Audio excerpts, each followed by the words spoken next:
how to build things, which is why it's been so weird watching myself avoiding building this channel. The truth is, I've spent months planning this channel. I've scripted videos, I've obsessed over thumbnails and the perfect thumbnail formula to get people to click on your videos. And the thing about it is that I kind of know what I'm doing, right? I'm a marketer. I've built channels for myself and for other brands. I've managed big brands and I've built businesses.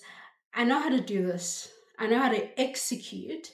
But for some reason, I've just found myself stuck in planning mode. And I know I'm not alone in this. So many people sit on these big ideas for months, planning, perfecting, researching, but never actually getting to doing the thing. So today I thought I'd talk about what is actually happening in our brains when we do this and how we can go about breaking that cycle. So here's what I think is happening when we get stuck planning instead of building the things that we want to build. It's fear, and it's very specific fears that feel real, but in reality, they're not. There's a fear of being seen, and this is something that I've had to grapple with over the last few months, is putting something out there and have it be meat for people to consume, to judge, to have opinions on. That can be quite daunting when you've poured a lot of energy into building something and it's precious to you, right? And so there is this fear of, how are people going to perceive this thing that I've made? And how are people going to perceive me for making the thing? There's a lot of pressure that comes with being seen and putting yourself out there. There's this fear that people are not only going to behold the thing that you've spent time investing in and building, but there is a potential that the thing is going to fail, and people are going to perceive you not only trying, but they might actually see you failing as well, and failing badly. And then this is something that a lot of, I think, especially women battle with, and that's, that imposter syndrome, the feeling of, maybe I'm just not good enough. Maybe I just don't have the goods to make this happen. Or, why am I deserving to be the person that builds this thing and finds success in this thing? So that can also hold us back and keep us in the cycle of planning, because we're kind of waiting to feel ready or to feel worthy or to feel like we actually have the goods needed and the tools needed to make the thing a success. And then the last thing, which is a big personal struggle of mine, and it's taken me a long time to actually start to view this thing as a weakness and not a strength, and that is perfectionism. The idea that everything that we put out into the world has to be panel beat into this marvel, something the world has never seen before, which is just so much unnecessary pressure to put on yourself. And the underlying thing that is anchoring all of these different fears and mental blocks is the desire to stay safe. And part of this is biological. Humans are wired for safety. Our brains will take the easiest way out. And this is what your brain does. It keeps you in this cycle of planning forever, because if you don't actually execute and build the thing, then you never have to sit with the discomfort of putting something out there and have it not be perceived or taken well. You never have to deal with the risk that you might launch something and it might fail, and it might fail publicly in a way that everybody who knows you sees. So you get the safety of preserving this beautiful vision in your mind without ever having to build it. Planning is seductive because it actually feels productive. You're researching, you're planning, you're writing notes, you setting up calendars, you doing your branding, whatever the case may be. It feels productive. It feels like you're making progress. But if you never actually get to the point where you are now putting the thing out there, then your planning is actually just procrastination in a fancy outfit. I'm not shaming anyone here. I know all of this because this is exactly what I've been doing for months. When I built my first business, this is now over like a decade ago, I feel like I was a completely different person. Like, I was so bold and courageous And no one was gonna tell me that I couldn't do the thing, even though in actuality, I was a fresh graduate. I had no real hard skills. I really was not qualified to be going after the things that I was going after. But because I was just so, what's the saying? I was so high of my own supply. Like, I just did the thing, I launched it, and I was successful in it because I just did it, and because I had enough tenacity and determination and just belief in myself that I was going to do it. It was just easy to just do it, launch, and actually do the thing. But now I've become someone who's a lot more cautious. I tend to overthink everything.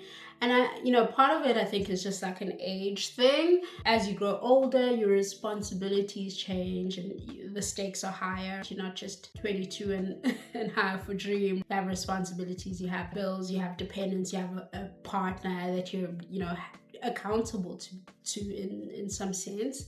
So taking risks is harder. I also think that I'm a lot more aware of my limitations now, coupled with being a lot less secure in my strengths. I'm very confident in the fact that I'm really good at what I do. I can't deny that I can execute, I can deliver. But knowing that also just makes the overthinking now a lot more confusing because it's like, I know my CV.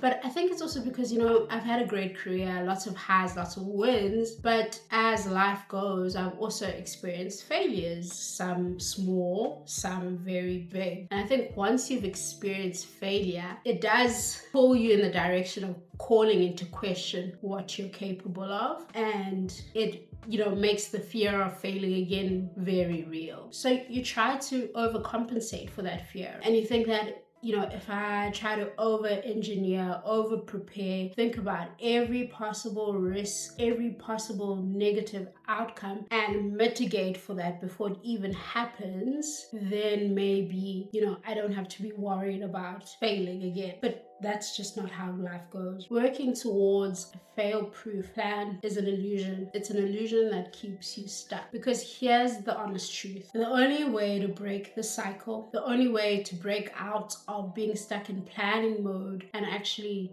start to build the thing that you want to build is to take action. No more planning, no more perfecting, no more researching. Just do something. There's no really getting around it. The only way to break the cycle is to take action. Even when you're scared, even when you're unsure, even when you feel like I can make this better. But here's the thing that helps. It's breaking down the actions, making them bite-sized pieces of actions that you can take today and the next day and the next day. Because let's be honest, if your action is I have to launch a business, that is a really overwhelming thought, right? It's so loaded, comes with the feeling of, bearing a lot of weight and responsibility and a lot of things to tick off, to be ready. It's terrifying. And so giving ourselves these massive tasks or actions like I need to launch a business also keeps us stuck. It overwhelms us and we feel like I don't actually know what to do to get to that place, right? But if we break down the actions that we need to take into real bite-sized things and you give yourself one a day, something really small, right? Tomorrow, I need to email a supplier. That's something you can do. The next day, I need to set up an Instagram page. Easy enough. That's going to take you about 5 minutes. Maybe the day after that, I need to make a post. That shouldn't take you too much time either. And that's also not an action that's going to make you feel overwhelmed, right? So for me, this week, my small actions have been on Tuesday, I told myself I need to script a video. And I sat down for about an hour and a half and I scripted a video. And I spent the last 2 days reading over that script over and over again. And then I said, okay, tomorrow I need to shoot this video. And here I am sitting and shooting the video because I just need to script a YouTube video. It's a lot less overwhelming than I need to grow a YouTube channel to 100,000 subscribers. So break down what you need to do into actions so small that there's no room for fear. Then the second thing you need to do is to begin to anchor yourself in what is true. And this is a good skill to build in business or in creative pursuits, is to root yourself in what is actually true for you and your circumstance. The truth is you're capable. Oftentimes times the things that we aspire to, our ambitions, are quite tightly tied to our capabilities as well. So if you wish to be a famous singer, oftentimes it means you're a good singer. I would hope. I would hope. But, now I'm rethinking that statement because idols, what was it called? Wooden mic was a thing. But usually our ambitions give us clues to our capabilities. So what's probably true is that you are capable of building the thing that you want to build. What's also true is that you're safe, you're not in a place of danger, and you're also provided for. You have a roof over your head, you have food to eat and water to drink. And here's the truth. If you post something on Instagram tomorrow and it gets 3 likes, none of that changes. You're still capable, you're still safe, you're still provided for. If you send an email to supplier and don't get a response back, or you don't get a positive response, none of that changes. You're still capable, you're still safe, and you're still provided for. And even if you get to that last mile where you launch the business, you put the product out there and it flops, it fails, those things are still true. Your life isn't ruined, you're still capable, you're still safe, and you're still provided for. So it's really important to come to a place of truth when it comes to our fears, because a lot of the times the things that we fear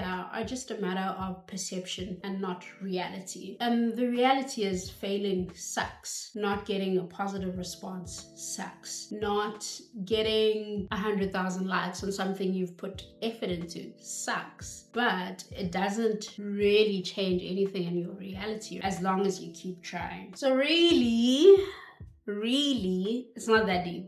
It is that deep, feels deep. The work that you do is so personal, so it does feel deep, but it's really important to not catastrophize and to remind yourself of what actually is the reality. Like I said, putting something out there and not having it be received well sucks, but it doesn't mean your life is over.